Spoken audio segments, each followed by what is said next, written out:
মাগুরায় শিশুকে পাশবিক নির্যাতনের মাধ্যমে হত্যার প্রতিবাদ জানিয়ে ধর্ষণ নামক ব্যাধি থেকে মুক্তি পেতে 5 দাবি জানিয়েছে জামায়াতে ইসলামীর মহিলা বিভাগ। শনিবার সকালে জাতীয় প্রেস ক্লাবের সামনে অনুষ্ঠিত মানববন্ধনে এসব দাবি জানানো হয়। এ সময় কয়েকশো নারী উপস্থিত ছিলেন। জামায়াতের মহিলা বিভাগের যে 5টি দাবি তা হলো: 1. মাগুরার শিশুকে ধর্ষণ ও হত্যার বিচার 1 সপ্তাহের মধ্যে সম্পন্ন করতে হবে এবং ফাঁসি কার্যকর করতে হবে। 2. সকল ধর্ষকের ফাঁসি চাই। 3.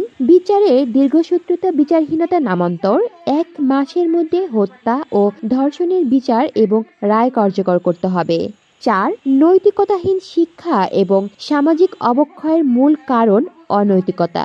এটা দূর করার জন্য ইসলামী শিক্ষা ব্যবস্থা চালু করতে হবে এবং ইসলামী সামাজিক মূল্যবোধের জনগণকে উদ্বুদ্ধ করতে হবে। 5. এদেশে শতকরা 87% মুসলমান। এখানে কোরআনের আইন বাস্তবায়ন হলে ধর্ষণ ও হত্যার অপরাধ কমতে বাধ্য। তাই আমরা কোরআনের আইন বাস্তবায়ন চাই।